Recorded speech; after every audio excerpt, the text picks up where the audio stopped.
It actually started back in 2000. I do create a new ballet every 2 years, and I was getting ready for my 2001 show.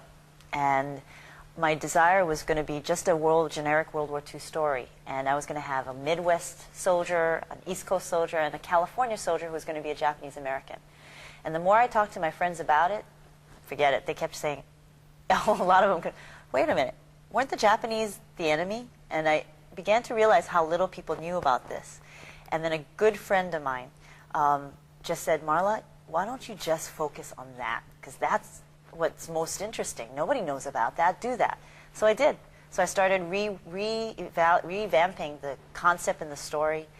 And then in 2001 is when we actually premiered the ballet in May of 2001. At the heart of it, it's about a dad. But at the fullness of it, it's about all veterans. It's a tribute to all veterans. A lot of the images in the ballet itself came from stories that my dad had told us growing up. The thrust of it is just the story of this man and what he did, which is my dad. But in this story, the mother is a very traditional Japanese woman, and she's a widow. And eventually she and his sisters are taken to an internment camp, which is not what happened to my family. But what did happen to my dad was when he reported it to Schofield Barracks, instead of getting a gun, he was given a broom. And so that's something that was a strong image that I made sure I portrayed in the actual ballet. So, and I think the ending. And also, the prejudice. I was brought up in Kalihi in Honolulu. I never had any trouble about being a Japanese. All of a sudden, these soldiers would look at me and say, oh, a Jap. And things like that we've never had. That's why that scene where they all rejected the soldier and the family, that really brought home a lot of memories for me during the war.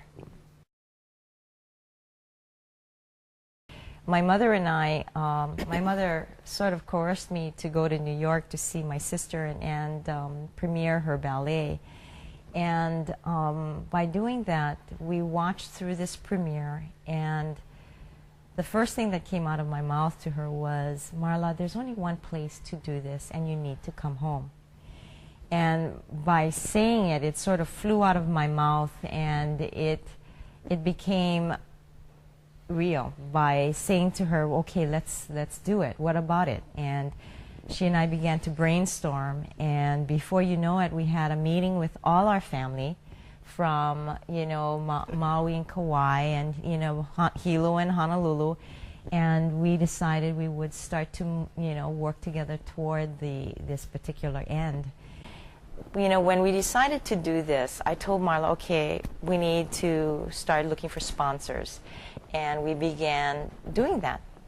Just go out looking for people. And so I went out and spoke to, you know, like, I went to see Dwight Takamine, Representative Dwight, and I spoke to him. He's a classmate. Who's a classmate from college. And at that point, what he did for me is say, okay, you need to meet some people. He introduced me to Pat Hamamono from DOE and Roy Tokuja of Cove Entertainment. By doing that, what he allowed me to do was open the crack between, okay, what is the next step do we have to do? And then from there, these people then provided us another person to speak to, another group of people to decide where to go. The advisory board. The advisory board is key here. Senator Inouye was asked, and he became one of the first to say yes. The late Patsy Mink. Mazie Hirono. Right. We have Walter Ozawa. We have Brigadier General Cockett. And David Burge, who Francis Sogi, who are people who then provided us an opportunity to kind of network with their group of people that they could introduce to us. And if they didn't believe in this project and they didn't believe in what we were doing, we wouldn't have been able to go further. What they did was show enthusiasm for the project, made me believe in myself that I could actually actuate this. So many people, I guess one of it is the belief of so many people down at the grassroots.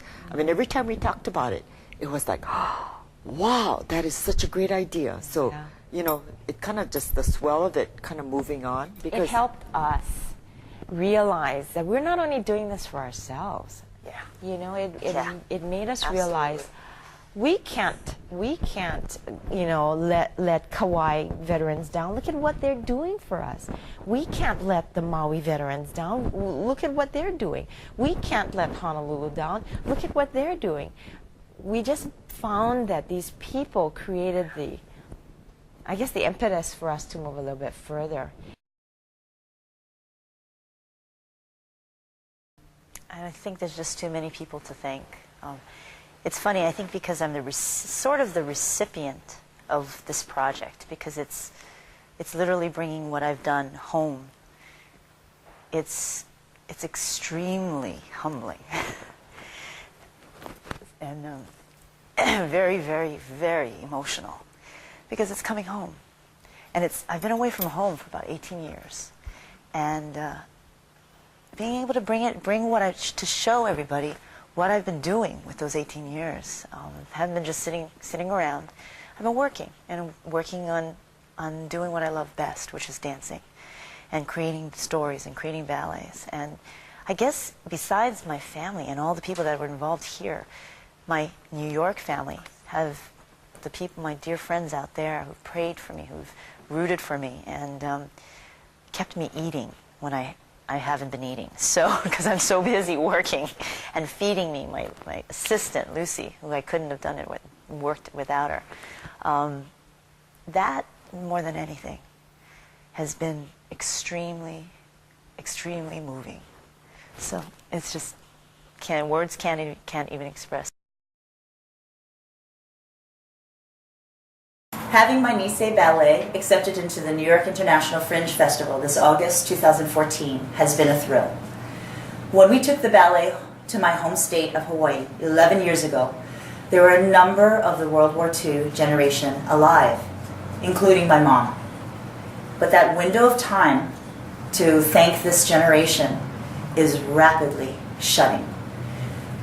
The Nisei legacy is a legacy of love, strength, and honor, and one that really needs to be remembered. Please, please help support the Nisei project and help us bring this ballet back to the stage for this generation